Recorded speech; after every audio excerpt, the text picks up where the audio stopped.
हा तुमच्या आमच्या सर्वांच्या वतीनं त्यांच्या समर्पित भावनेने केलेल्या कार्याला सन्मान आहे.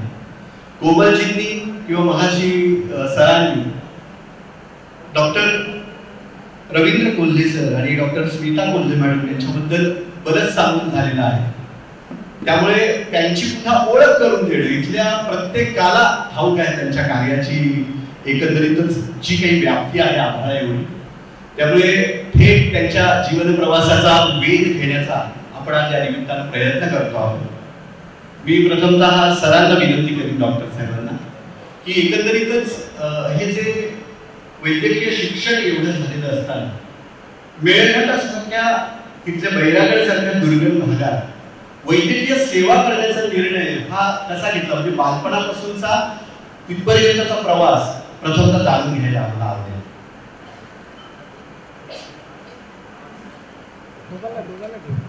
धन्यवाद.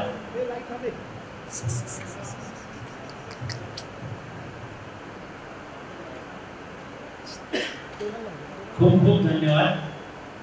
सर्वप्रथम मला असं वाटतं की आजचा प्रभात ट्रस्ट नवी मुंबई याच्याद्वारे आयोजित जो आधुनिक दधीची मी असं म्हणेन की ज्यांनी कुणी आपलं अवयवदान केलं, कुणी नेत्रदान केलं, तर कुणी त्या पलीकडचं काम केलं, तर ह्या सगळ्यांना समर्पित असा हा कार्यक्रम आणि त्या कार्यक्रमात हे 11वं पुष्प गुंफण्यासाठी आम्हाला डॉक्टर प्रशांत थोरातांनी बोलावलं. त्याबद्दल सर्वप्रथम मी त्यांचे पुरस्कारार्थींचे आणि ट्रस्टच्या समग्र जे सेवक आणि व्हॉलेंटियर्स आहेत त्यांचे आभार व्यक्त करू इच्छितो. मला असं वाटतं की माझा जन्म जो झाला तो शेगावला झाला आणि आई वडिलांनी केलेला संस्कार प्रत्येकच मराठी घरात जशी श्यामची आई आहे आणि त्या श्यामच्या आईने केलेला माझ्यावरचा संस्कार, त्यानंतर मला जे शिक्षक मिळाले अगदी प्राथमिक शाळेपासनं हायस्कूलपासनं ज्युनियर कॉलेज असो की मेडिकल कॉलेज असो, ग्रॅज्युएशन असो त्यात कधी पोस्ट ग्रॅज्युएशन असो, त्या सगळ्यांनी दिलेला एक विचार हा पण या सगळ्या प्रवासासाठी कारणीभूत आहे. त्यासोबतच मला असं वाटतं की डॉक्टर प्रशांतकडे पाहून मला असं वाटलं की त्यांना त्यांच्या वडिलांनी जे दिलं तितकं जरी मी भाग्यवान नसलो तरी मला 4 प्रामुख्याने नावं घ्यावी अशी ग्रंथालय उपलब्ध झाली.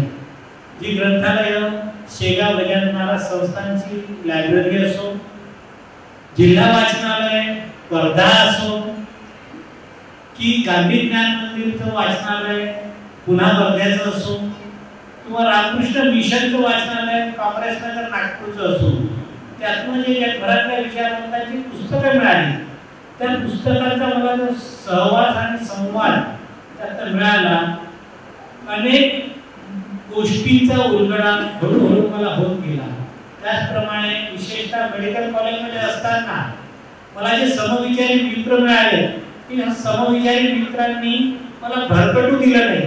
जसं भरत वडवानी सरांनी बोलताना बोलले की प्रत्येकाच्या मनात हा विचार असतो, प्रत्येक डॉक्टरच्या मनात हा विचार असतो, everyone is socialist at the age of 20 but there is something wrong if he remains at the age of 40. पण मी त्याबाबत भाग्यवान स्वतःला समजतो की माझ्या मित्रांनी ते विचार माझ्यासोबत कायम ठेवण्यासाठी, जतन करण्यासाठी मला सतत मदत केली.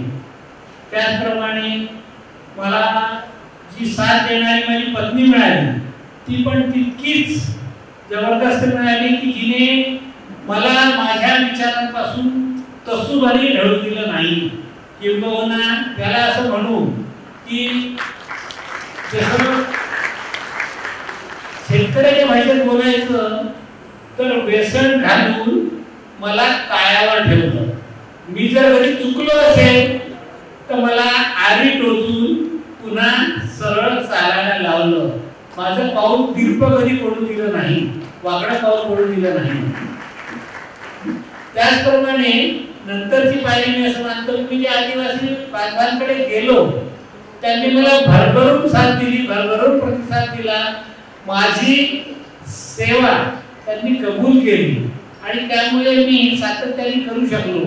नाहीतर MBBS झाल्यानंतर तिथे गेलो, 3 वर्षानंतर प्रॅक्टिस करून परत मेडिकल कॉलेज नागपूरला आलो. त्यावेळी एक चान्स होता की जाऊ दे ना कशाला, पण त्यांनी मला माझ्या निर्णयापासून तसं जरी ठेवून दिलं नाही, कारण सतत एक गोष्ट माझ्या दृष्टिक्षेपात असायची की कसं ते घडतं. त्यांची साथ मला वेळोवेळी मिळत गेली आणि एक जबरदस्त आत्मविश्वास त्यांनी मला दिला की त्यांच्याकडे काही नाही, तो आपल्या भाकरीतली अर्धी भाकरी देण्याची त्याची तयारी आहे. मग माझ्याकडे तर MBBS सारखं MD सारखं शिक्षण आहे, तर मी जर काही थोडंफार लोकांसाठी दिलं तर काय हरकत आहे. मला असं वाटतं की त्यांची प्रेरणा जी होती ती महत्त्वाची होती की त्यांनी सातत्याने मला ते करण्यासाठी प्रवृत्त केलं. त्यानंतरचा पुढचा भाग असा की माझ्या कुटुंबामध्ये माझी मुलं, त्या मुलांनी पण बाबा तुम्ही चुकताय असं कधी म्हटलं नाही. ज्याप्रमाणे डॉक्टर प्रशांतनी वडिलांशी संघर्ष केला, वैचारिक संघर्ष होता, वेळोवेळी त्यांनी त्याची चर्चा केली, वेळोवेळी त्यांनी आपले विचार मांडले, मात्र बाबा तुम्ही चुकीचं करताय असं रोहित किंवा राम यांच्याकडून आलं नाही. म्हणून मला असं वाटतं की आजपर्यंत ह्या गोष्टी ज्या घडत जातात आहेत, उलगडत जातात आहेत, त्या त्यामुळेच जातात आहेत. सायकल प्रवास हा तुमचा खूप महत्त्वाचा आहे. मला असं वाटतं की सायकल प्रवासाबद्दल बोलायला हवं ते असं की आम्ही नागपूरहून निघालो आणि असं ठरवलं, 3 मित्र आम्ही इंटर्नशिप मध्ये होतो. 3 मित्रांनी ठरवलं की नागपूरहून भोपाळला जायचं आणि भोपाळहून परत यायचं सायकलने. आणि त्या प्रवासात असं ठरवलेलं होतं की आपण भीक मागून खायचं, कारण गाडगे बाबांना आम्ही आदर्श मानतो. गाडगे बाबांनी आयुष्यभर भिक्षाटनही केलं, पण त्यांनी जे करून गेले आहे, आज गाडगे महाराज मिशनच्या 125 पेक्षा जास्त शिक्षण संस्था महाराष्ट्रातल्या अत्यंत दुर्गम भागामध्ये आहेत. अनेक मोठमोठ्या धर्मशाळा ठिकठिकाणी त्यांनी बांधल्या, अन्नसंग्रहालय उभी केली, अनाथालय उभी केली, बालकाश्रम उभे केले, गोरक्षण उभे केले. तर हे सगळं त्यांचं जे सामाजिक कामांचं कॉन्ट्रीब्युशन आहे त्याला रिस्पेक्ट करून आम्ही 3 मित्रांनी असं ठरवलं आपण 10 दिवस भीक मागून खाऊन पाहूया. आणि 1.5 दिवस आम्ही भीक मागून खाऊ शकलो. दुसऱ्या दिवशी या सायंकाळी प्रवासाच्या आमच्याकडे एका मित्राची तयारी कमी पडली. तो म्हणाला नाही आता भीक नाही मागायचं. माझा असा आग्रह होता की आपण 2 मुलं आहे ना, दोघं भीक मागून खाऊ. पण त्यात आमचा तिसरा जो मित्र होता त्याचं म्हणणं होतं नाही, हे जॉईंट डिसिजन आहे. एखादं जर ब्रेक झालं तर ग्रुपचं ब्रेक झालं. आपण जर दोघं भीक मागून खाऊ आणि तो तयार नाही तर तो अहंकार आपला वाढवेल. आपण त्याला कन्व्हिन्स करू आणि तो कन्व्हिन्स झाल्यानंतर आपण भीक मागून सुरू करू पुनश्च. मात्र त्या उरलेल्या 8.5 दिवसात आमचा तो पहिला मित्र जो दूर केला होता विचारांपासून तो कन्व्हिन्स झाला नाही. मला रात्रभर झोप लागत नसे, सारखा मी तळमळत होतो. आणि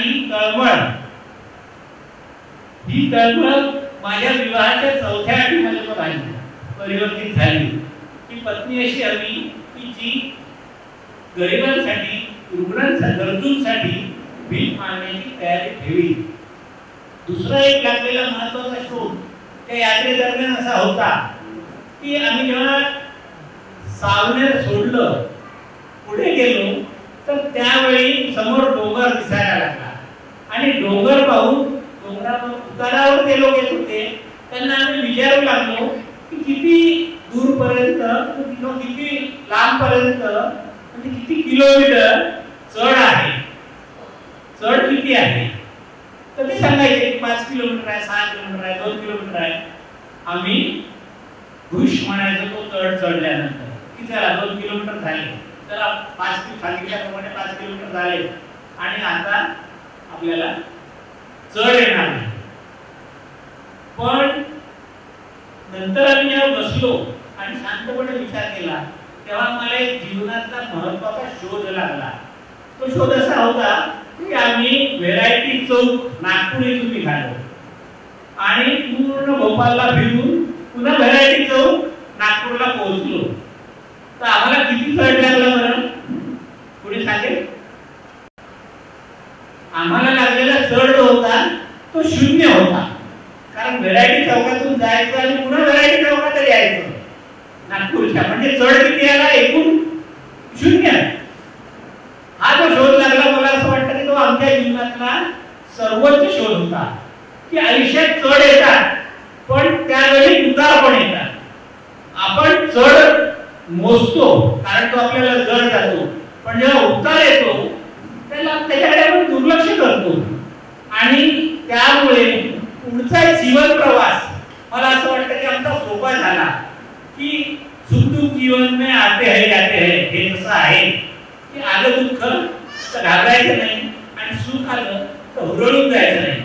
शांतपणे जे समोर वाढलेलं आहे, जे समोर आपल्या आलेलं आहे ते फेस करायचं. पुढे काय होईल, पुढे किती चढ असेल, पुढे किती अडचणी येतील हा विचार मला तो निघून गेला आणि त्यातनं पुढचा आणखी मागे कसा आला. माझा स्वतःचा अनुभव असा आहे की वेळोवेळी अडचणी येतात मात्र त्या अडचणींची सोडवणूक सुद्धा होते. त्या अडचणी थांबत नाही. तुमच्या जीवनात तुम्ही विचार करा की कठीण प्रसंग प्रत्येकाच्या आयुष्यात येतात, परीक्षेचे क्षण प्रत्येकाच्याच आयुष्यात येतात, पण ते कशीचे कसे आयुष्यभर राहतात का? नाही.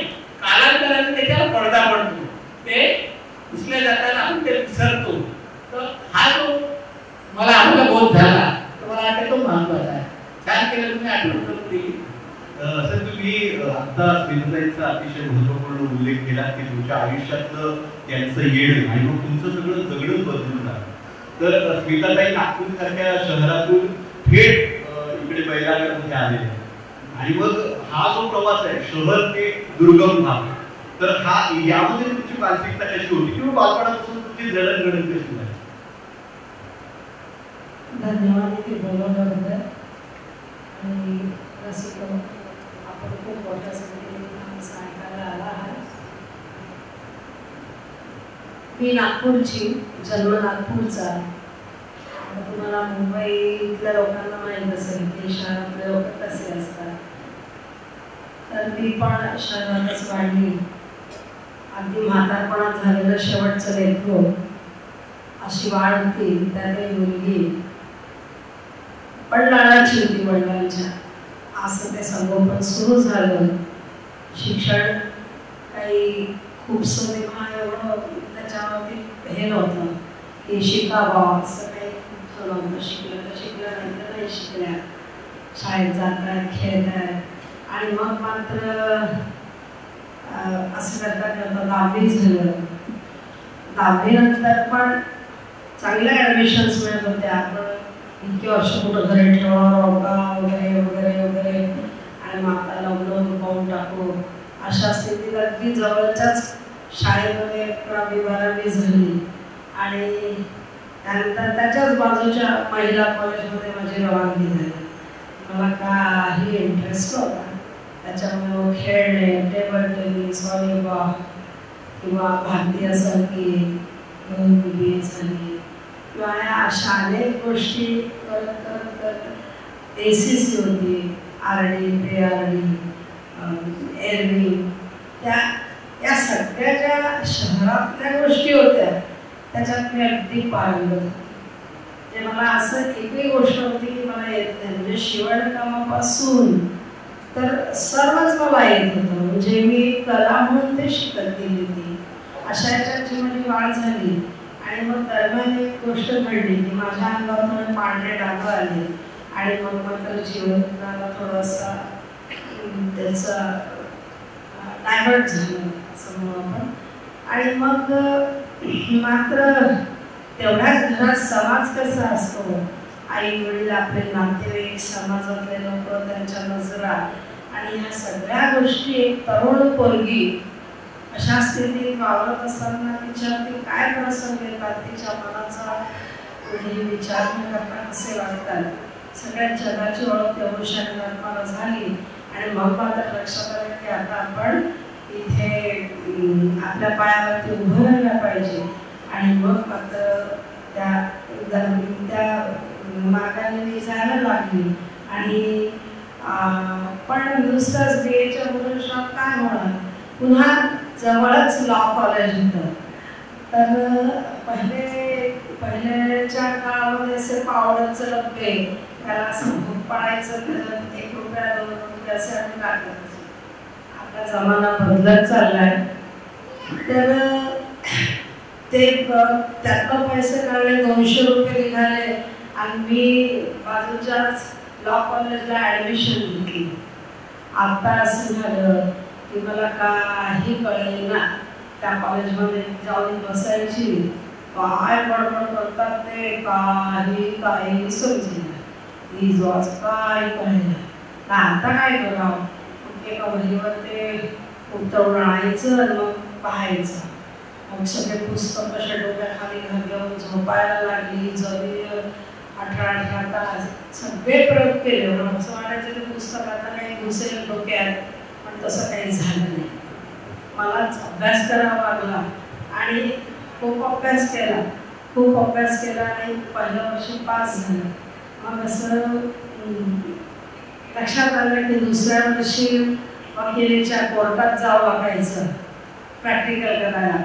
मग असं लक्षात आलं की हे प्रॅक्टिकल आपल्याला काही जुळत नाही. हे खरं खोटं आपल्याला काही जमणार नाही. हे असं जर करून आपण काही खाल्लं तर आपलं सगळं रक्त कसं अशुद्ध होऊन जाईल. मग काय करावं. मग आमच्या सर्वांनी की नाही, तू म्हणे तुला 10वीच्या बेसवरती DAच्या बेसला ॲडमिशन घेऊ शकते. झालं. 10वीच्या बेसवर पुन्हा DAच्या बेसला ॲडमिशन घेतली. मित्र मी एका वेळेस 2 डिग्र्यांचा, सकाळी लॉ कॉलेज, दुपारी DAच्या बेसचं कॉलेज, रात्री गायन शाळा आणि अशी फिट्ट माझं शेड्यूल असायचं. आणि या सगळ्या गोष्टी करायच्या, सगळ्या हसायचे. पाहुणे एक नंतर भांबार चिंध्या चालू झाल्या म्हणा त्यांच्या. आता माझं काही उत्तर नव्हतं. म्हटलं काय हे एकच उत्तर आहे, याला उत्तर दे. आणि मग मात्र मी अभ्यास मात्र चांगला केला. या डॉक्टर क्षेत्रात तर मला इंटरेस्टच होता, त्यात पहिलीच होती. वकिली पण मी पूर्णच केली. आणि मित्र एका वेळेस मला 2-2 डिग्र्या मिळाल्या. आणि सगळ्याच्या सतांमध्ये पार जायच्या सगळ्यात ओके झालं. आणि तेव्हा माझे मित्र मला गमतीने डॉक्टरच म्हणायचे. आणि त्यानंतर मात्र शिक्षण झालं. आणि नागपूरचे सुप्रसिद्ध होमिओपॅथ डॉक्टर डांगरे यांच्याकडे मी भरपूर अभ्यास केला. आणि जेव्हा त्यांनी सांगितलं की आता तू स्वतंत्र करू शकते, तेव्हा मी पूर्व नागपुरामध्ये दवाखाना टाकला. पश्चिम नागपुरात त्यांचा होता. त्याच्यामुळे मला इतके पेशंट मिळाले की हद नाही. पहिल्या दिवशी माझ्याकडे 15 पेशंट. आणि मग काय, तोपर्यंत काही नुसतंच विंडो शॉपिंग होतं. म्हणजे दुकानासमोर जायचं, ए भैया ये कितने का है, ये कितने का है, ये कितने का है, असं खूप विचारायचं. हातात घेऊन पाहायचं, ते कला आहे ते म्हणून ठेवून द्यायचं. असं विंडो शॉपिंग माझं. अरे काय, काही 4-5 पोट्टे आम्ही सतत करत असो. जायचं 1-2 दिवस आड पाहायचं, यायचं. ते दुकानदाराला माहीत झालं होते की काही नाही, रोजचेच आहे, येतातच जातात, आमच्याकडे लक्ष देत नसेल. पण मग मात्र असं झालं की मला दवाखाना खूपच चालायला लागलं. लोटात छापायला लागली. अगदी व्यवस्थित लोटा छापल्या. आणि मग खरोखर शॉपिंग सुरू झाली. मग खरोखरच जायचं. मग दुकानात ये किती काय, हा ये दो, मग गळ्यातले काय, नाकातले काय, नमूक काय, ढबूक काय, नागपूरवर फिरून गेलेलं चपला काय, अरे मज्जाच होती. आणि मग मात्र जलवा होता माझा. टोंगळ्याच्या खाली केस होते, मग त्याची हेअरस्टाईल, गाडीला अशी केकवाला चिकेट टाकून की बुर्र अशी गंमत होती. मग काय सगळं सुरू झालं. आणि मित्र मी म्हणजे सोन्याचं अंड देणारी कोंबडीसारखी झाली. लोकांना लग्नाच्या बाजारात माझा भाव वाढायला लागला. मग काय चहा पोहे सुरू झाले. जुन्या बायकांना माहीत असेल चहा पोहे कसे असतात ते. मग चहा पोहे सुरू झाल्यावरती मग यायचे मग लोक पाहायला. मग घरातून आतून सूचना असायच्या की हे जरा जास्त शिष्टपणा दाखवून नको. त्याचे खाली मान टाकून उभं राहायचं, दोन्ही खांद्यावरून पदर घ्यायचा, जेवढं विचारलं तेवढंच बोलायचं, नमस्कार करायचा, अमुक ढमुक टमुक झालं. ते झाल्यावरती मग शेवटी नमस्कार करायचा. आता 2-4 चहा पोहे झाल्या मग असं वाटायला लागलं की आपण हे शेवटे पोट्टे यायचे पोरी पाहायला. आणि पोरी पाहायला शेवटे पोट्टे येतच अगदी 100%. मी पण माझ्या भावासाठी पोरगी पाहिजे पहिल्यांदा समोर असायची. त्याला कारण असं की छान सुबक पोहे असतात, त्याच्यावरती खोबरा किस टाकला असतो आणि कोथिंबीर आणि पुन्हा आलेला असतो. घ्या तो इतकं छान वाटते ते.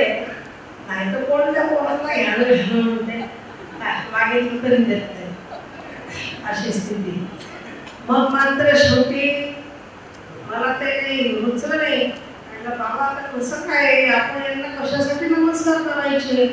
काय मोठ्या माणसाला ठीक आहे पण मला स्वीकारा हे कशासाठी. खूप विचार केला. मग ठरवलं की नाही रे बा आपण असं करायचं.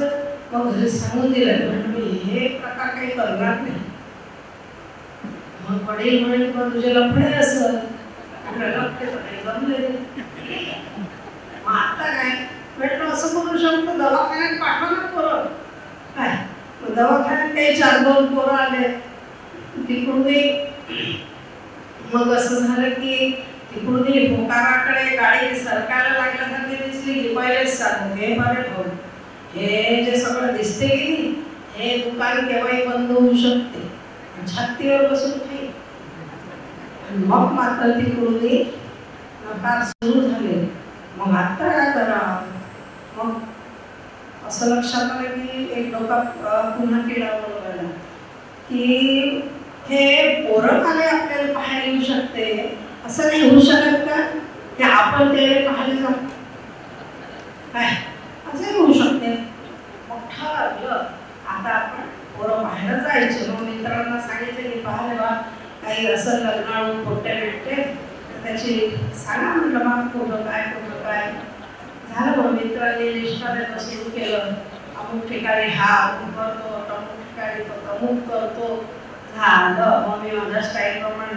आणि काय स्टाईल म्हणजे कशी की साडे जपायला वाढायला आलं ते आमच्या घरी. म्हणजे इतकं वाढून येते प्रसाद हे इतकं करीना पॅटर्न बहुत अच्छा आहे. सगळी पण इतकी स्टाईलिश सांगायचे हा हटतो वगैरे. त्यामुळे माझं काय होणं म्हणजे फारच छान असायचं. अगदी साडी परत बदलणार, लिपस्टिक, स्लीवलेस, नागपूरभर फिरून घेतलेल्या चपला, एवढ्या मोठ्या केसांची हेअरस्टाईल जलवास होता. आणि मग मात्र तयार करून त्या पोरांच्या घरापर्यंत जायचं.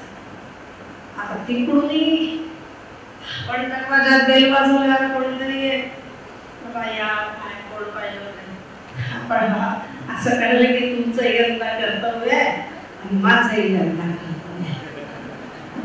आता अशी एकदम पोरगी दारात आल्यावर त्याची काय स्थिती होत असेल ही कल्पनाच केलेली होती. तेव्हा काही मोबाईल नव्हते. छान शूटिंग झालं असतं. मग आता असं झालं. मग त्या पोराला काही पदर नव्हता. त्याच्यामुळे तो आपल्या बटनाशी असं खाली मान टाकून बटनाशी कसं तरी चाळा करत उभा राहील. कसं तरी या बसावे. आणि मग तिकडून नकार ठरलेलाच आहे. कारण बाप्पा आत्ताच एवढी पाहून गेले तर खूपच पाहून गेली. पण मी काही जिद्द सोडली नाही. पोरगी कशी पाहिजे असते. पोराला आपण गाय घ्यायला जातो. गाय कशी आकुडशी, कमी खाणारी, जास्त दूध देणारी, अन्न मारणारी अशीच गाय पाहतो ना आपण.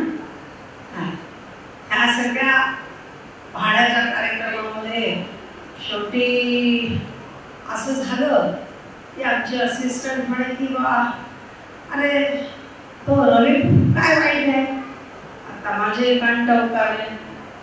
कोण रवी म्हणे काय करतो, MBBS झालेला आहे, MD करून राहिला, बरोबर शिकलेला आहे.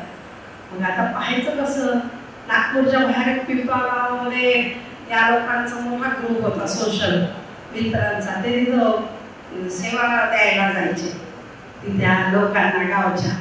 आता मी माझ्या मित्रासोबत मस्त जायला लागले, ऑब्झर्व करायला लागले. कोणाला काही माहीत नव्हतं मी याला पाहून राहिले म्हणून. पाहायचं बरं वाटलं. काय ज्युनियर्सही होत्या, खूप चांगल्या चांगल्या पोरी होत्या, पण हा बुवा काही मान करून काही पाहे ना. बरं आहे, खालवण आहे, पुढे काही नको. मग असं करता करता बरेच दिवस मी पिच्छा पुरवला, पाहिलं. मग म्हटलं की बाबा रे बरा वाटते, बोल बा तू. माझ्या मित्राला सांगितलं बोल म्हटलं त्याच्याशी. आणि मग मात्र मित्राला हात वर केले, म्हणे बाई तू म्हणे अशी आणि तो म्हणे तसा फाटले कपडे घालणार, आपण तर काही नाही, तुमचं तुम्ही पाहून घ्या म्हणे. मग असं ठरवलं की अमुक अमुक दिवशी या ठिकाणी तू जा, स्मिताच्या दवाखान्यात जा, तिथं तुला एक पोरगी भेटायला येणार आहे, लग्नाविषयी बोलायला. झालं, उन्हाळ्याचे दिवस होते, घाम पुसत रवी कोल्हे आले, बसले. नेमक्या त्या दिवशी दवाखान्यात भरपूर तरुण पोरी होते. याला वाटते हे आहे काय, ते उठे औषध घेऊन जाय, दुसरे उठे औषध घेऊन जाय. आता शिवळ्याने की सगळ्यात सोपल्या. मला माझ्या केबिनला असा मोठा काळा काच होता, बाहेरच्या आतलं दिसे ना, पण मला मात्र बाहेर बोल काय काय करते की ऑब्झर्वेशन सोपं समजेल काय. तर माझं सुरू होतं, याचे चेहऱ्यावर प्रश्नार्थ चिन्ह सुरू झाले होते. कोण आहे बा, काय आहे बा. झालं सगळ्या पोरी सगळ्या 2 तास थांबावं लागलं. 2 तासानंतर मग मी अगदी स्टाईलिश करा आत्या मग आता आले. मला असं कळलं की तुमच्या दवाखान्यात कोणतरी एखादी पोरगी भेटणार आहे. आता काय करा, सवय नव्हती. आणि मग म्हटलं हवामानाच्या गोष्टी गेल्या. हवामानाची गोष्टी किती वेळ झाला, आता काही खरं नाही. म्हटलं घाला आता मुद्द्याला घाल. मग म्हटलं की असं आहे, तुम्हाला जी पोरगी भेटणार होती की नाही ती मीच. आता कसं रॉंग नंबर लागल्यासारखा बुवा उठला आणि म्हणे आता निघायचे. तर म्हटलं बसा बसा बसा. तेव्हा अशा बाटल्या नव्हत्या, लोटा ग्लास असायचा, पाणी तेवढं पाणी प्या. पहिले मी काही गळ्यात पडले नाही. तुम्ही विचार करू शकता, आपण बोलून मग काय ठरवू बा काय. ठीक आहे, असं झालं. मग बोललो बोललो बोललो बोललो. याला याचे लफडे सांगितले, मी माझे लफडे सांगितले. मग या निर्णयावर आलो की ठीक आहे पण ट्रायल मॅरेज करायला हरकत नाही. माझं ट्रायल मॅरेज करायचं ठरलं. मग आता कसं काय, याच्या घरी दाखवायसाठी आणि याच्या बहिणीच्या घरी नेलं. चांगला मोठा दिवाळखाना होता, बसवलं. 4-2 चेहरे असे पाहून गेले. मी आपली बिचारी खाली पाणी टाकून बसलेली होती आणि आतून आवाज येत होते. एक आवाज आला, वरे भरेच चांगली गोष्टी सारखी दिसते आपली खात्यात घरची. आणि हा आपला बारीक मेंटेन केलेली चौकीचे शरीर. आता हे ऐकण्याची याची स्थिती नव्हती, कारण तोपर्यंत त्याला 100-150 पोरींचे लग्न ऐकले होते. कोणी बैरा मिळायला तयार नव्हतं, कोणी भीक मागायला तयार नव्हतं, कोणी काही कोणी काही. त्याच्यासाठी हे सटकलं. आम्ही दोघं तिथून मग माझ्या वडिलांची पाळी आली. माझ्या वडिलांना विचारलं, माझे वडील सतत वाचत राहायचे. खाली नाकावर, साखरी नाकावरती चष्मा आणि वरून रिकाम्या जागेतून आम्हाला पाहिलं वाचायला. आणि मग मात्र असं झालं की वरून बोलता बोलता मी गेली. दादा म्हणायचं वडिलांना. म्हटलं दादा हा पोरगा असं म्हणते की माझ्याशीच करतो. माझ्या वडिलांनी असं ग्रुप पाहिलं.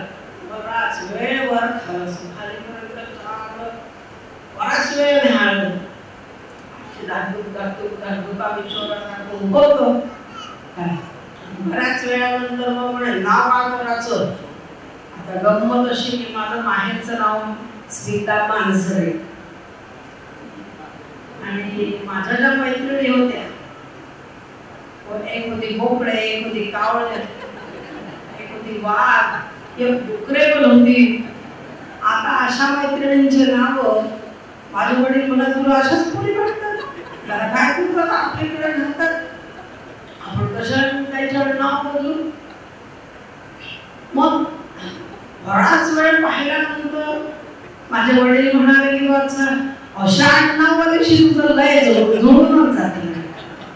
एवढ्याच्या निर्वात दिनवेळ सगळे वाटलं आम्ही दोघं कशाला थांबतो तिथे आम्ही हो 2 डिसेंबर 88 ला लग्नाची नोटीस दिली आणि आम्ही दोघंही विवाहबद्ध झालं. मित्र याच्या 4 अटी होत्या लग्नाच्या, त्या सांगायच्या सगळ्या. याची पहिली अट अशी होती की 400 रुपयात घर संसार चालेल, म्हणजे 1 रुपया पर पेशंट घ्यायचा आणि जवळपास महिन्याभरात 400 पेशंट घ्यायचे, पण 400 रुपये महिना व्यवस्थित मिळत असेल. जेव्हा याला पाहायला गेली तेव्हा याच्या मित्राने सांगितलं जरा याला भेटू, जेव्हा सांगितलं तेव्हा त्या पोराच्याकडे अटी आहे, चांगला अटीवाला दिसते.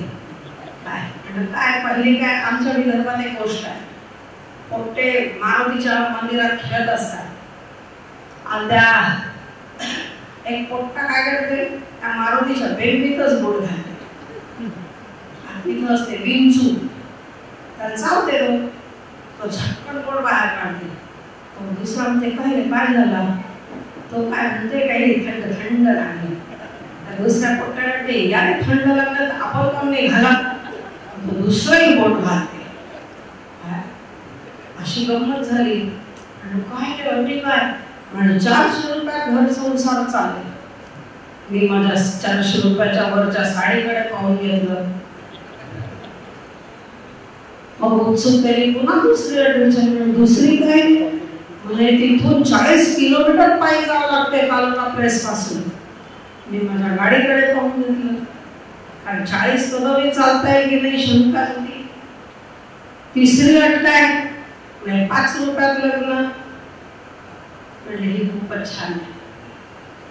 काय आपल्या बापाला काही त्रास नाही आणि गेले तर गेले किती फक्त 5च, म्हणजे काही प्रॉब्लेम नाही. आणि त्यानंतर मात्र अशी स्थिती होती. चौथी अट काय, चौथी अट म्हणजे स्वतःसाठी नाही पण दुसऱ्यासाठी भीक मागण्याची तयारी. म्हणजे हे बरं एक कटोर त्याच्या हाती एक कटोर आपल्या हाती, म्हणजे चालले भीक मागत देव नाही प्रॅक्टिस चालली तर अशा 4 अटी पाहून तेव्हा मी माझ्या हाती गीता प्रवचने पुस्तक वाचत होते. विरोबाचं फार सुंदर आहे, तुम्ही पण वाचा. त्या स्वधर्मापर्यंत पोहोचली होती आणि तेव्हा माझ्या मनात खूप प्रश्न निर्माण झाले होते की आपला काय धर्म, स्वधर्म काय, की नुसतंच पैसे कमवणारा तो धर्म आहे, त्याचा दुसरा आहे काय आणि काय. त्यानंतर मात्र मी जवळजवळ 2 महिने स्वतःचाच विचार केला. तेव्हा माझ्या लक्षात आलं की बा ह्या ज्या यांच्या 400 रुपयात लग्न किंवा ह्या सगळ्या अटींमागे आपण स्थितप्रज्ञाची जी लक्षणं ऐकतो काय तर ही कळेल. 400 रुपयात म्हणजे मला सगळ्यात पहिलं ते साडी उतरून ठेवावं लागणार होते. लोक मोह सोडावा लागला होता. भीक मागायची तयारी म्हणजे माझा इगो. डॉक्टरमध्ये तुम्ही एक फरक पाहिला असेल. एमबीबीएस डॉक्टर कोणी पेशंट आला तर त्याला लगेच प्रिस्क्रिप्शन लिहून देतो, औषध लिहून देतो. मात्र एमडी डॉक्टर तसं नाही करत. तो म्हणतो तू हे तपासून आण, तू ते तपासून आण, तू एक्सरे करून आण. म्हणजे तो कबूल करतो की मला काही समजलं नाही बाबा तुझा आजार, तू एक्सरे काढून आण, तू फलानी तपासणी करून ये. तर तसं मला पण ते जेव्हा समजलं नाही तेव्हा मी ते झाडं घेऊन कृषी विद्यापीठात गेलो. कृषी विद्यापीठाच्या लोकांना ती झाडं दाखवली आणि विचारलं. पोस्ट ग्रॅज्युएट डॉक्टर लाजत नाही, मला समजलं नाही म्हणाले. डॉक्टर ग्रॅज्युएट डॉक्टर काही आलं तर त्याला औषध त्याचं रामबाण तयारच असते, हे नाही करते ते नाही करते. आणि या परिस्थितीमध्ये कृषी विद्यापीठाने सांगितलं की हा फंगल डिसीज आहे. आमच्या ठिकाणी आता तुम्ही पण कोरोनामध्ये fungal infection, post corona fungal infection बद्दल भरपूर ऐकलं असेल की किती सिरियस होतं, किती मोठमोठे ऑपरेशन त्यासाठी करावे लागले, किती महागडी ट्रीटमेंट होती. मात्र कृषी विद्यापीठाने त्यासाठी फार सोपा इलाज काढला होता. तो इलाज असा होता त्यांनी फंगस रेजिस्टंट स्पीसीज तयार केल्या की ज्या फंगसनी मरणार नाही. आणि म्हणून त्यांनी म्हटलं की तुम्ही त्या व्हरायटी पेरायला सांगा. मी लोकांना सांगून पाहिलं, लोक ऐकायला तयार नाही. ते म्हणे डॉक्टर साहब हमारा ये जो है हमारे पास का बीजे ये बोएंगे तो आधी तो फसल आएगी, आधा मर जाएगा. तो तुम बोलेंगे वो बोएंगे और कुछ भी नहीं आया तो तुम करके दिखाओ. त्यांनी मला चॅलेंज केलं की तुम करके दिखाओ. त्यांनी मला शेतीचा तुकडा भाड्याने दिला आणि त्यात तो प्रयोग शेतीचा पहिल्यांदा सुरू झाला. उद्दिष्ट हे होतं की डेमॉन्स्ट्रेशन, त्यांना दाखवणं. दुसरं उद्दिष्ट होतं की सीड प्रोडक्शन, बीज तयार करणं. तिसरं उद्दिष्ट होतं की proper wages to the labour. मी ज्यावेळी मुंबईला हाऊस जॉबला आलेलो होतो त्यावेळी दत्ता सामंतांचा गिरणी कामगारांचा संप झालेला होता आणि गिरणी कामगारांच्या संपातून मी स्वतः एक धडा घेतला होता की मालकांचं काही बिघडलं नाही. त्यांनी कारखान्यांना ताळे लावले आणि सगळी मशिनरी गुजरातमध्ये शिफ्ट केली आणि त्यांच्या जमिनी ज्या सरकारकडून लीजवर घेतलेल्या होत्या त्या अव्वाच्या समभावाने विकल्या. त्यांनी कमाईच केली, त्यांचा धंदा शिफ्ट केला फक्त. मात्र नुकसान झालं ते मजुरांचं झालं. मी शेती करायला लागलो त्यामध्ये शेतकरीचं मजुराचं नेहमी 36चा आकडा असतो. मजूर म्हणतो परवडत नाही कारण मी काम करतो एवढं, मालक मला कमी देतो. आणि मालक म्हणतो परवडत नाही, मी किती पिकवलं तरी भाव मिळत नाही, मजुरांना कुठून देऊ, विकले जात नाही माल. या काळामध्ये मजुरांचे नुकसान होऊ नये, मालकाचे उपाशी राहू नये, त्यालाही आत्महत्या करावी लागू नये, याचा कुठेतरी समन्वय साधण्याचं काम करण्याचं मी ठरवलं. त्यानंतर वेगवेगळे प्रयोग शेतीमध्ये करत गेलो. तसं तसं कृषी विद्यापीठाने मला सल्ला दिला. मग 1990 मध्ये मी सोयाबीन आणलं. पूर्ण महाराष्ट्रात 2000 नंतर सोयाबीन आलं. मी ते 10 वर्ष अगोदर मेळघाटात आणलं. अमरावती बॉटनी डिपार्टमेंट, अमरावती विद्यापीठाच्या बॉटनी डिपार्टमेंटच्या मदतीनं बटाट्याची शेती सुरू केली. पोटॅटो रिसर्च इन्स्टिट्यूट देहरादूनला आहे, त्यांच्या मदतीने बटाटे आणले आणि ते मेळघाटच्या जमिनीत पेरले. दुसरं पुसा युनिव्हर्सिटी आहे दिल्लीला, त्यांच्या ठिकाणाहून उन्हाळ्यातलं मूग, उन्हाळ्यातला भुईमूग आणला आणि पारंपरिक शेतीला छेद देऊन अधिक उत्पन्नाची किंवा त्यांच्याकडे नेहमी उत्पन्न येत राहील अशा पद्धतीने शेतीचे प्रयोग सुरू केले. शेती परवडत नाही असं सरांनी कधीच मानलं नाही, हे त्यांच्या एकंदरीतच सगळ्या वाटचालीचं वैशिष्ट्य आहे.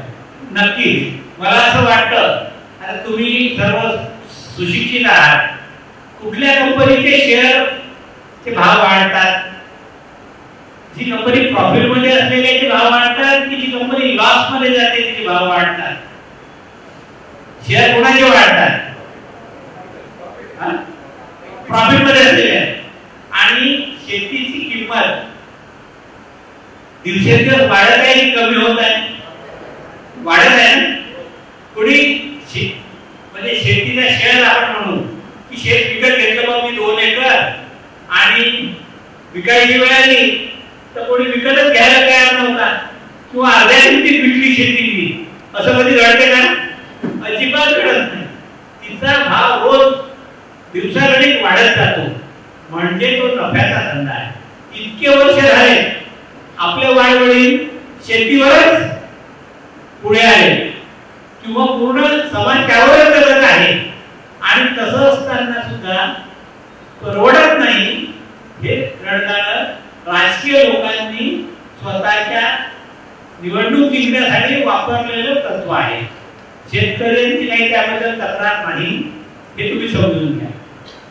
वैद्यकीय क्षेत्रात त्या ठिकाणी सेवाभावी काम करत असताना विशेषत्वानं नंतरच्या काळामध्ये महिलांच्या प्रश्नांकडे लक्ष स्मिताताईंनी विशेषत्वानं दिले, त्यासाठी लढे. तर मित्र हो, एकदा बाजारचा दिवस होता सोमवारचा आणि रवी कोल्हे 60-70 लोकांच्या घरात पेशंटच्या याच्यात होता आणि मी बाजाराला जात होती. मला असं दिसलं की एक बाई आहे आणि तिला 4-5 जण ओढून राहिले. आता मी आहे नागपूरची लोक कसे असतात माहिती आहे, त्यांची भाषा भ पासून सुरू होते, भ पाशी संपते, मध्ये फुले फुले असतात आणि डोक्यात वर काही नसते, तरी काम नसते, सगळं फुटण्यात भरलेलं असते. म्हणून मला नी रिप्लेसमेंट लवकर करावं लागेल. आणि अशा स्थितीमध्ये मी व्यायामशाळेजवळची आत त्या बाईला ओढताना पाहिलं, माझं डोकं सरकलं. मी आता याने दाखवतोच, पण मग लक्षात आलं की आता हा विषय जो दिसतो हा दाखवून काही होणार वाटत नाही. मी तशी तडक घरी आली, घरीला सांगितलं की मी असं पाहिलं की त्या बाईला ते माणसं ओढत होते. म्हणजे आवडत असेल त्या बाईला, नाही असं नाही. वेश्या जरी अशी तरी तिच्या इच्छेविरुद्ध जर तिच्या अशी जबरदस्ती केली तेही तिला आवडत नाही. मला वाटते तिला आवाज नाही. त्या दिवशी मला तो आवाज ऐकू आला आणि त्यानंतर मात्र महिलांचे ज्या अन्यायाच्या ज्या गोष्टी होत्या त्या सुरू झाल्या. पहिली केस आली, 14 वर्षाची मुलगी अशी सटकेवरती केस वाढवत असताना तिचे कपडे ओढण्यात आले. ती जबरदस्त गाजली बॅडरेट म्हणून. पण प्रश्न असा होता की तिथे सगळं त्या विशिष्ट कम्युनिटीचा जोडा होता. काय म्हणजे त्याच्यात आपण 2 वर्ग समजून, एक शोषण होणारा आणि एक शोषण करणारा. तर तो वर्ग जबरदस्त असल्यामुळे पोलीस लोकही त्यांच्या विरुद्ध एक कंप्लेंट दाखल करायला तयार होते. ती सत्य परिस्थिती होती. सरपंच त्याचाच होता. त्या याच्यामध्ये आम्हाला तो म्हणायचा की धारणीला या आम्हाला जातीचं सर्टिफिकेट पाहिजे, तो लोक आहे धारणीला या म्हणे की बैरागडे हा स्टॅम्प आहे. आम्ही धारणी बैरागड, धारणी बैरागड पैसे कोणाच जाऊ दे काय 200 रुपये. आता त्यांच्याही तिकीट आम्हालाच काढावं लागेल. अशा याच्यात मात्र मग मी चिडून गेली होती. आम्हाला ते हसायचे, आम्ही फिरायचं होतो.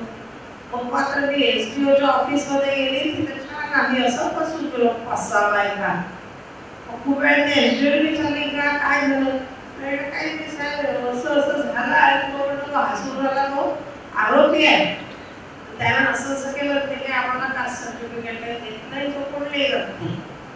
पण SDO म्हणते मॅडम तुम्ही जरा लक्षात घ्या, तुम्ही पोलीस स्टेशनचा कारवाई होईल. म्हटलं रावद्या साहेब असे म्हणणारे खूप पाहिले, कोणी कारवाई करत नाही म्हटलं. त्याची माझी थोडी बाचाबाची झाल्यानंतर तो म्हणे नाही मॅडम आपल्याला इतना तो सुनून आप हात जाओ कसे काय. आणि खरंच 2 मिनिटाचे रस्ता होता मागून आम्ही गेल्यावरती आरोपी तिथे कोणा होता. म्हणजे एका अधिकाऱ्याने जर आणलं तर तो किती काही करू शकतो. ही पहिली ॲट्रॉसिटी ॲक्ट बेळघाटच्या इतिहासातली. ही केसही खूप गाजली, बॅडरेट म्हणून. अशा अनेक केसेस मग यायला लागला आणि स्त्रियांना मुख्य म्हणजे हे लक्षात आलं की हा एक मार्ग आपल्याला न्याय मिळण्याचा. हा आपला आवाज जो आतापर्यंत सासूने माहित होतं की माझ्या सुनेला असं सोडणार आहे, ती बोलत नव्हती, सुने बोलत नव्हती, जे चाललंय ते चाललंय. आणि या दरम्यान त्यांचे आवाज मोकळे झाले आणि महिलांचं काम सहजच सुरू झालं.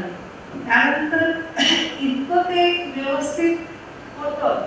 आणि आमची आदिवासी संस्कृती आणि शहरी संस्कृती याचा जर आपण अभ्यास केला, तिथल्या स्त्रियांचाच अभ्यास करू तर आमची स्त्री निर्भय आहे.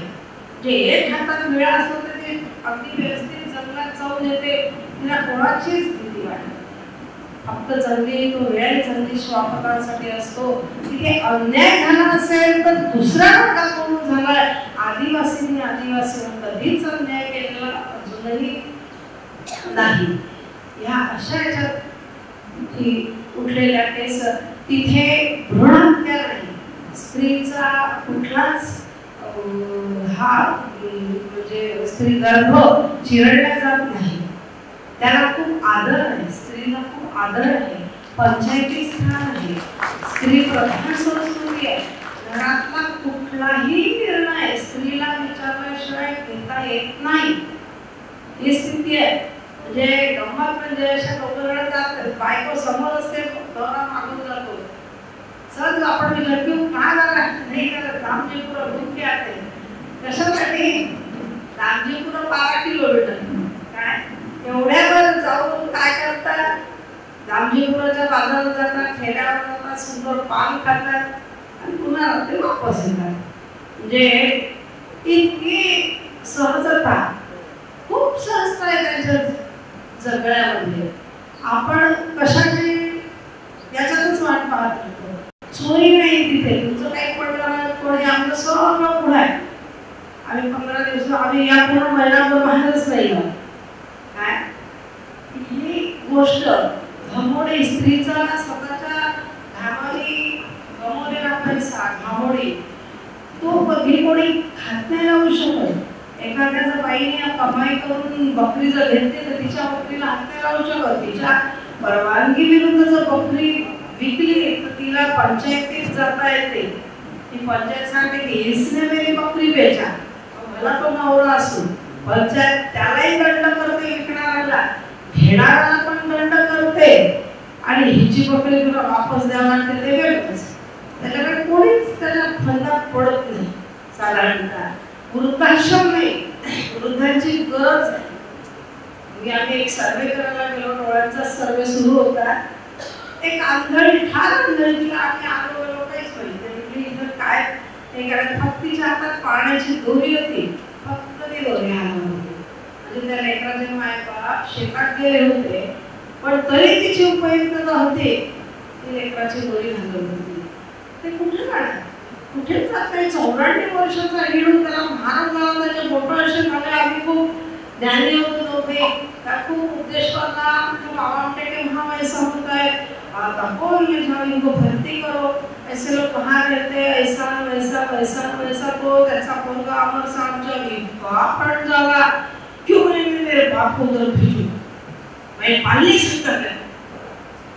94 वर्षाचा हिडून 2 वर्ष आधी मरेपर्यंत त्याच्याच दरवाजा तुला, तुझ्याला हात नाही पाय नाही. आपण कल्पना करा, आपण ठेवू शकतो का? फक्त आपल्याच मनाला विचारायचं की असा बाप आपण पाळू शकतो. अनाथाश्रम नाही. समजा तर कुमारी मातेला जर दिवस गेले सर तर समाज असं नाही म्हणत, समाज तर बच्चे होती करती, त्यांची लग्न लावून दिले जातात. काय तिला मूल झाल्यावरही ते तिच्या लग्नासोबत जाते. एवढाले फोटो घेऊन मी लग्न लागले आहे, 2-2 मुलावरही लग्न लागते. लग्न केलंच पाहिजे असं काही जरुरी नाही आहे. आणि अशा स्थितीमध्ये काय म्हणजे स्वतःच्या मुलाची हळद लागलेली नाही पाहिजे. हळद म्हणजे पवित्र गोष्ट मानली जाते. त्या हळद एकदा अंगाला लागली की तो देवात बसतो, अशी तिथे कल्पना आहे. त्याच्यासाठी ते हळद लावतात. आणि त्यांना जर समजा धान्य पिकलं त्या वर्षी लग्न करून टाकतात. म्हणजे लग्न म्हणजे काय गाव जेवण, सगळ्याला एकदा जेवू घातलं संपलं. अशी तिथली परिस्थिती. त्यामुळे अनाथ मुलंच नाही. तरी काका मुलाने म्हटलं की समजा की हायच्या पहिला पोरगा आहे. आणि सहजता म्हणजे कोणी आमच्या शिबिरार्थी असायचे ना, बाई हे कोण आहे, व्यक्ती इझी वेगळे पहिला करता लढता आहे. त्याला काही हे नाही किंवा पहिला करता लढतायचं पहिलं लग्न झालं होतं की नाही झालं त्याचे भांडण कोणी पडत नाही. इतकी सहजता आहे, देण्याची वृत्ती आहे. आपलं जर जेवण नाही आलं तर अर्धी कोणी पटकन जमावते आपलं जेवण होतं. ही सहजता. आणि मला असं वाटतं की आमच्या टिकलो गेलो तसंही सगळ्या गोष्टी खूप असतात, अडचणी असतात, हे असतात, पण आम्ही त्यांच्या ह्या वृत्तीमुळे तिथे टिकलो. आणि हा याच्यामध्ये अनेक गोष्टी कळल्या. 2 वेळा मला जेल पण झाली, त्यात जावं लागलं. अनेक गोष्ट आहे. या जगातली सगळ्यात श्रीमंत बाई मी आहे असं मी स्वतःला समजते, कारण माझ्याजवळ खूप धन आहे आणि इतकं आहे की ते पुढचं होऊन जरी मी करू शकते. गप्पा मारायला ते इतके आहे, रात्रभर 2-2, 4-4 दिवसही बोलू शकते, इतक्या गमती आहे. मला असं वाटतंय की वेळेनुसार डॉक्टर साहेब एक 2-3 प्रश्न फक्त आपण घेऊया आणि थांबूया. आता स्मिताताईंनी बाजारातल्या प्रसंगाचा उल्लेख केला, म्हणजे स्मिताताईंचा समस्येला थेट भिडण्याचा एक आक्रमक स्वभाव आणि तुमची गांधी विचाराची असणारी ताब्यात्मता, हे जे सहजीवन असं फुलून आलेलं आहे, एकात्म विचारांचं झालेलं आहे, त्या सहजीवनाविषयी आपण बोलूया. मला असं वाटतं की सुरुवातीपासूनच आम्ही जे ठरवलं की वैचारिक मतभेद होती, पण मनभेद होऊ नाही द्यायचे. आपण एकमेकांना सांगायचं मला काय पटते ते, आणि दोघांनी मिळून निर्णय घ्यायचा. विषय कुठलाही असो, निर्णय दोघांचा, आणि एकदा निर्णय ठरला की मग तो दोघांनी पण प्रामाणिकपणे फॉलो करायचा. मग त्यात कुचराई नाही करायची किंवा तुझा तू पहा असं नाही. जे काय आहे ते दोघांचं आहे, आणि तसं पुढे जात राहिल्यामुळे काही अडचण निर्माण नाही झाली. समाजासाठी काम करत असताना व्यक्तिगत पातळीवर करायचं, संस्था उभारायची नाही, हा तुझा निश्चय होता.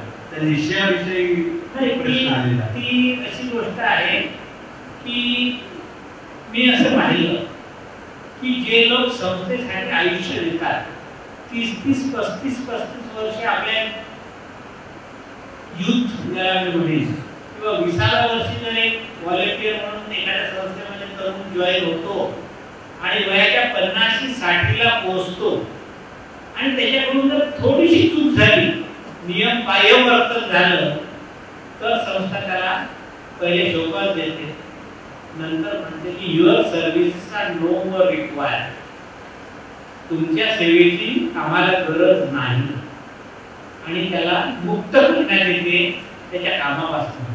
खरंच जो मनुष्य आपल्या आयुष्यातली उमेदीची 30 वर्ष 40 वर्ष एखाद्या संस्थेसाठी देतो, त्याला आपण म्हणून अडचणीच्या क्षणी दूर केलं जाते, त्याला सपोर्ट केला नाही जात. आपल्या जीवनामध्ये आपण विचार करा, आपण अनेक गोष्टी ठरवतो, मात्र त्या तशाच चालतात का? आपण त्या बरेचदा बदलतो, पण संस्थेचं तसं नसतं. नियम क्रमांक 1, नियम क्रमांक 2 जे ठरलेले आहेत ते तसेच असतात, आणि त्यानुसारच कारवाई होते, आणि डिसिप्लिनरी ऍक्शन ज्याला म्हणतात ती तिथे घेणं त्यांना सोपं वाटतं. आणि मॅनेजमेंटला कार्यकर्ता नको असतो, हे पण मी पाहिलं. त्याला एक कर्मचारी हवा असतो, आणि मी स्वतः कर्मचारी नाही आहे, मी 10 ते 5 काम करणारा माणूस नाही आहे, 5 ते 10 काम करणारा कार्यकर्ता आहे. आणि हा जो 10 ते 5 करतो त्याला काही संस्थेत वाजायला अडचण जात नाही, मात्र जो सकाळी 5 ते रात्री 10 काम करतो, जो कार्यकर्ता स्वभावाने असतो, त्याला संस्थेमध्ये काम करायला अडचण जाते. आणि म्हणून मी संस्थेच्या भानगडीतच पडलो नाही, जेवढं होईल. मला असं वाटतं की ही एक अशी खाट असते, खाट त्याच्यावर माणूस झोपला असतो, पण त्याचं डोकं त्याचं नसतं. शरीर आहे, आणि ज्याला डोकं नको अशा संस्थेचा माणूस असतो की स्वतःचं डोकं नाही वापरायचं, शरीर आहे ते फक्त, ती संस्थेसोबत चालू शकते. स्वतःचं जर मत सांगितलं, काय सांगितलं, तर मग ती संस्था त्याला हे करून देत नाही. तुमच्या हातात नाही काय म्हणून विचारतो की नंतरच्या काळात तुम्ही राजकारणात आला, उपसरपंच झाला, पहिल्या निवडणुकीत तर तुम्ही बिनविरोध निवडून आला. हा जो प्रवास आहे, आणि 10 ते 15 वर्ष त्याच्यात होती, पण राजकारण म्हणून नव्हती, ते समाजकारण होतं सर. कारण तिथे ती गरज होती. मला पहिला केसला सांगितलं, साधा मला जातीचा दाखलाही नव्हता मिळत. हे इतकं विचित्र होतं. तेव्हा मी दूध विकायची, माझी गाय मस्त 15 लिटर दूध द्यायची. घेतली की दिवसाचा किरण नाही पुरत तर मी गावभर फिरून यायची. दूध दूध दूध. एकेका घरात माझा संपर्क होता.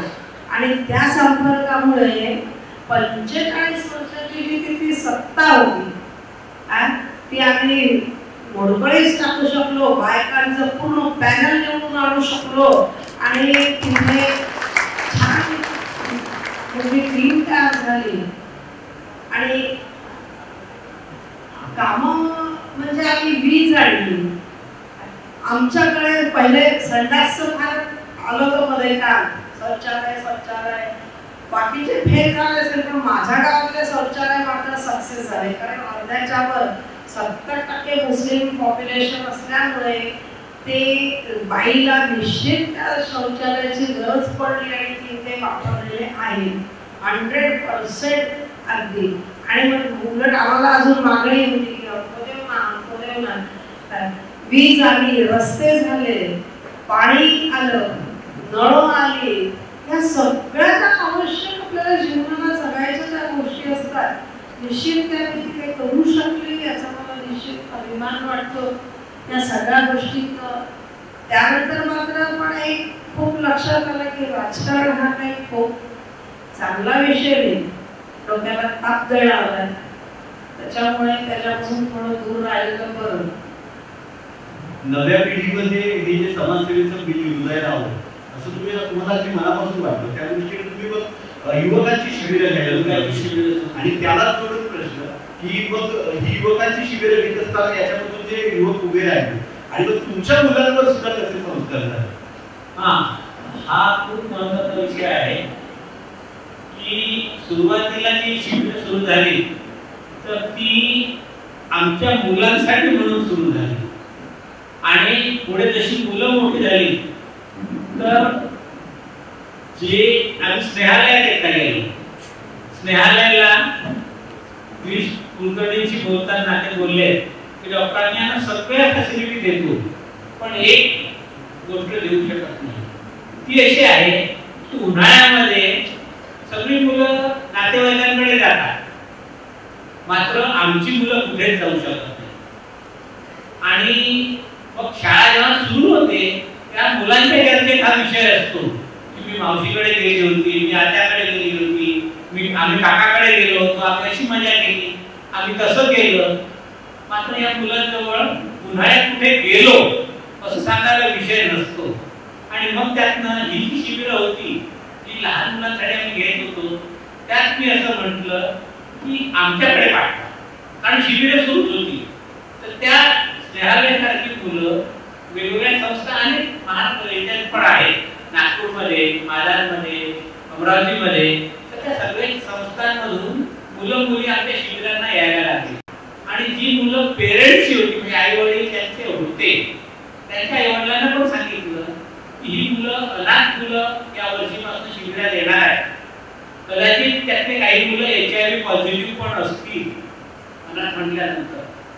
ज्या आई वडिलांना ऑब्जेक्शन नसेल की HIV पॉझिटिव्ह सोबत आमची लहान मुलं राहिली तर काय तो आजार होत नाही, एवढा जागृती त्यांच्यात असेल त्यांनी फक्त आपली मुलं पाठवावी. अन्यथा ही मुलं म्हणजे मामाच्या गावाचं शिबिर अशी देखील घडण झाली. आणि पुढे त्यातनं मग तरुणाई असा तरुणांसाठी आपण कॅम्प सुरू झाला ज्यामध्ये अनेक तरुण मुलं वेगवेगळ्या ठिकाणी वेगवेगळ्या ऍक्टिव्हिटी आता महाराष्ट्रभर करतात आहेत. त्याचे एक वेगळी सांगावी लागेल. रोहित आणि राम रोहित शेतीमध्ये लहानपणापासूनच रमला. त्याला 10वी नंतर त्यांनी शेती शिक्षणासाठी ऍडमिशन घेतली आणि पुनश्च येऊन त्यांनी शेतीमध्ये वेगवेगळे प्रयोग करायला सुरुवात केली. माझी जी प्रयोगशील भूमिका होती तीच त्यांनी केली. त्यांनी कापसासारखं पीक तिथे आणलं, त्यांनी हळदीसारखं पीक तिथे आणलं, त्यांनी टरबूज खरबूज हे मोठ्या प्रमाणावर केलं. आणि मला लोक तिथे आदर्श मानतात. डॉक्टर साहब का लड़का अगर खेती करता है तो अपने बच्चे निकलते उनके हाथ तक है. त्यांनी पण त्यांची मुलं शेती शाळेत टाकली. ती मुलं पण शेती करून शेती शाळेत शिकून परत आली आणि आई बाबांना हातभार लावायला लागली, शेतीमध्ये काम करायला लागली. त्याचा परिणाम असा झाला की तरुणात शेतीत आले. जसा रोहित आला तरुणात शेतीत आले आणि तरुणात शेतीत आल्यामुळे श्रमशक्ती आली. सगळ्यात आता तुम्ही जर गव्हर्नमेंट मध्ये काम करता, सर्वात महत्त्वाची जी पॉवर आहे ती आहे ह्युमन रिसोर्स. पैसा उधार मिळू शकतो पण ह्युमन रिसोर्स उधार नाही मिळत.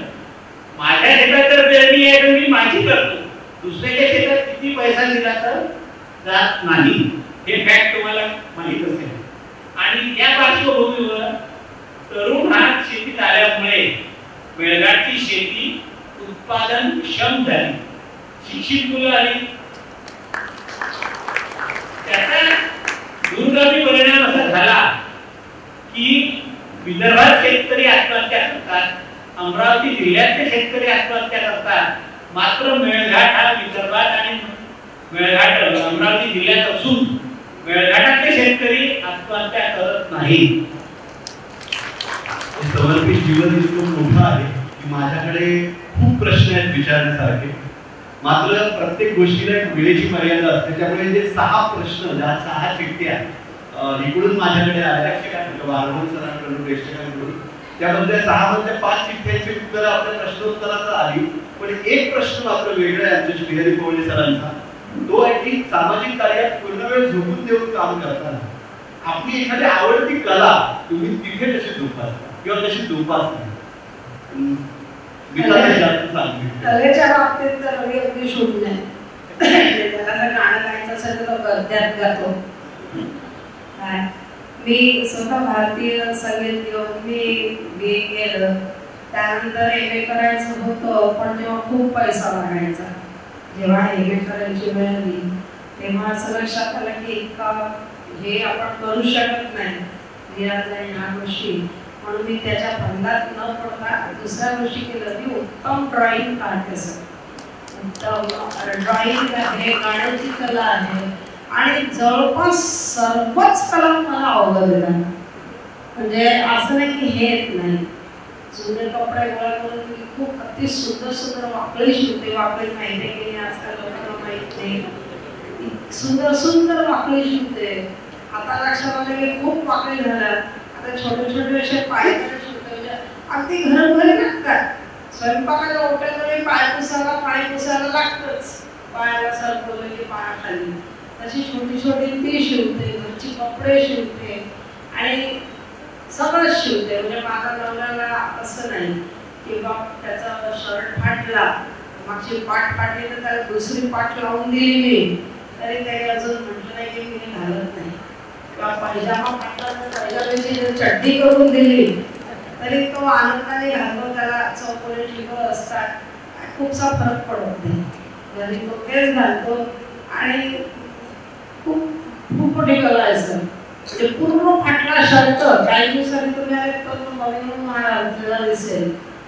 तर त्याला कशी कारागिरी करून त्याला सुधरवावं किंवा काय करावं या सगळ्या गोष्टी मला अवगत असल्यामुळे माझं जगणं कसं सुंदर झालं की असं नाही.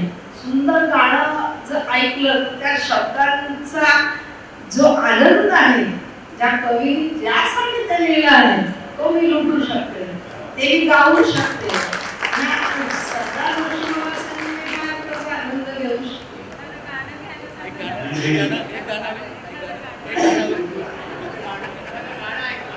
कोई अपने खुशी के लिए घर की रोटियां छीन ले, हम नहीं चाहते छीन गए थोड़ा चारा, कोई उम्र की हर खुशी बीन ले, हम नहीं चाहते हो किसी के लिए मखमली बिस्तरा, हो किसी के लिए मखमली बिस्तरा और किसी के लिए चटाई दो. इसलिए राह संघर्ष की हम चुने, जिंदगी आंसुओं से नहाई हो, शाम सर्दी न हो रात हो अंधेरी, भोर के आँख फिर डगडगाई न हो. इसलिए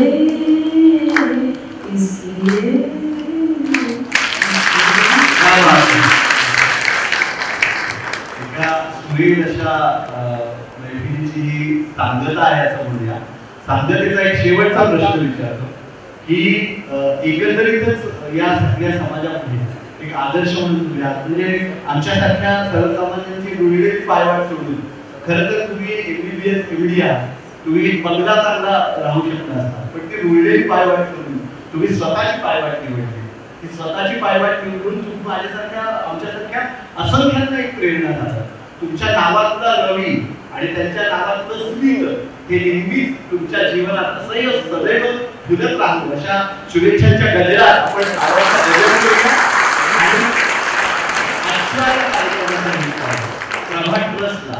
नवी मुंबईकर किंवा विश्वातल्या सर्व युवकांना या समाजसेवी कार्यासाठी तुम्ही काय संदेश द्या? मला खूप महत्वाचं असं वाटतं की अनेक लोक उगाच विचार करतात की डॉक्टर रवी डॉक्टर स्मितानी एवढं शिकून आदिवासी भागात जाऊन काही कमावलं नाही, पण ते चुकीचं आहे. तुम्हाला स्पष्ट व्हावं यासाठी थोडं आणखी 2 मिनिटं आपण घेतो की जसं स्मिताने म्हटलं जगातली सगळ्यात श्रीमंत व्यक्ती मी आहे, तसं मी पण मानतो की जर मी स्वतःची खोऱ्याने पैसे ओढून प्रॅक्टिस केली असती तर माझा स्वतःचा एक बंगला असता, कदाचित 2 असतील. सेकंड होमचा खर्च टाका आलाय, 2 घरे असतात, एखादं फार्म हाऊस असतं. पण आज असं आहे की प्रत्येक 10 किलोमीटरवर तुमच्या मुंबईतच म्हटलं तशी अनेक घरं आहेत की ज्यांच्यामध्ये मी अर्ध्या रात्री 2 वाजता सुद्धा जाऊ शकतो आणि माझं घरच्या पेक्षा जास्त चांगलं स्वागत करू शकतो. घरी तरी बायको म्हणेल काय भलत्या वेळी आले तुम्ही, तिथेच वेटिंग रूमला का नाही थांबलं रात्री, रिस्क काय हो एवढ्या रात्री येण्याची, म्हणून म्हटलं. हे शब्द मला कधीच ऐकायला येणार नाही.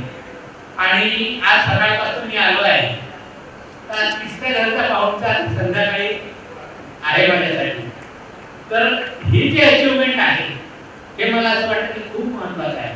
दुसरं एक अचिव्हमेंट तर एन्व्हायरमेंटचा विचार केला तर ते असं आहे की माझा मुलगा डॉक्टर शिकायला गेला ना, तर त्याला असं वाटायचं की आपण औरचं पाणी पितो आणि आपला बाप तसंच हँडपंपचं पाणी पितो. तर त्यांनी तिथून तो फिल्टर विकणाऱ्याला पाठवलं.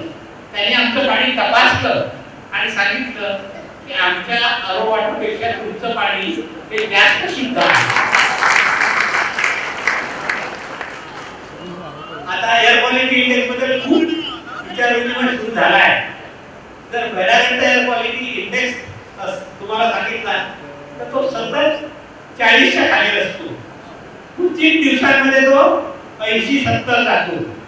या ठिकाणी ज्यावेळी शेतीमध्ये समजा जाळण्याची कामं होतात पण तरी तो 100च्या नेहमी खालीच असतो, म्हणजे गुड क्वालिटीमध्ये तो नेहमी असतो. आणि त्यापेक्षाही महत्त्वाचं मी असं मानतो की तिथे राहिल्यामुळे आम्ही आमच्या मुलांकडे जास्त लक्ष देऊ शकलो, कारण घर आणि दवाखाना एकच होता. त्यांना आम्ही पर्सनली नेहमी अटेंड करू शकलो आणि त्यामधून त्यांची पण प्रगती झाली आणि पर्यायाने पुढे आज आमची पण प्रगती झाली. म्हणजे तुम्ही असा विचार कराल की 1 रुपया फी घेणारा डॉक्टर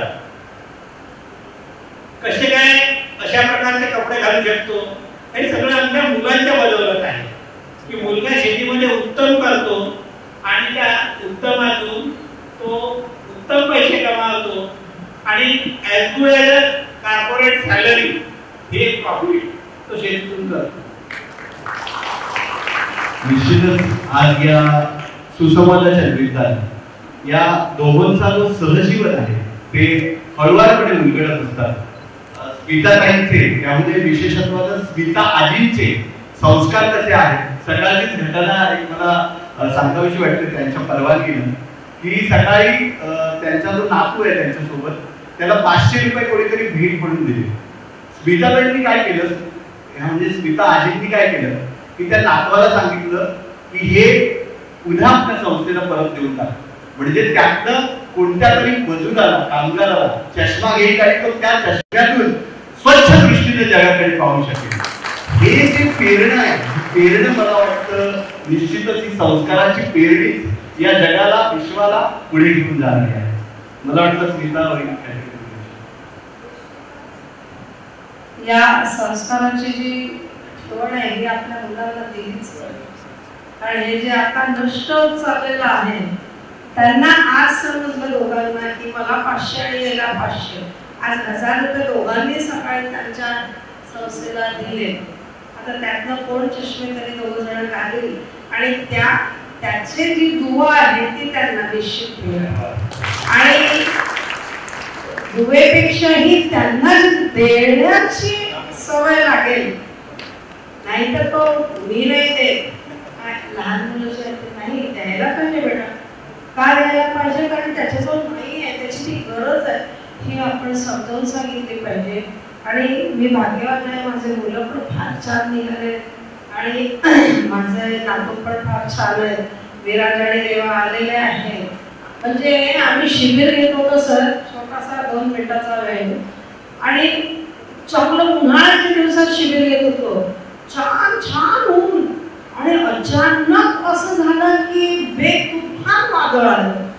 इतकं काळोख, इतका पाऊस आला सर, इतका पाऊस आला की वेग तुफान.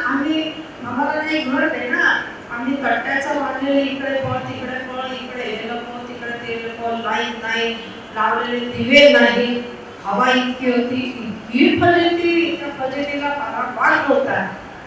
त्या ह्याच्यात पालक आपले लेकरं घेऊन येत होते.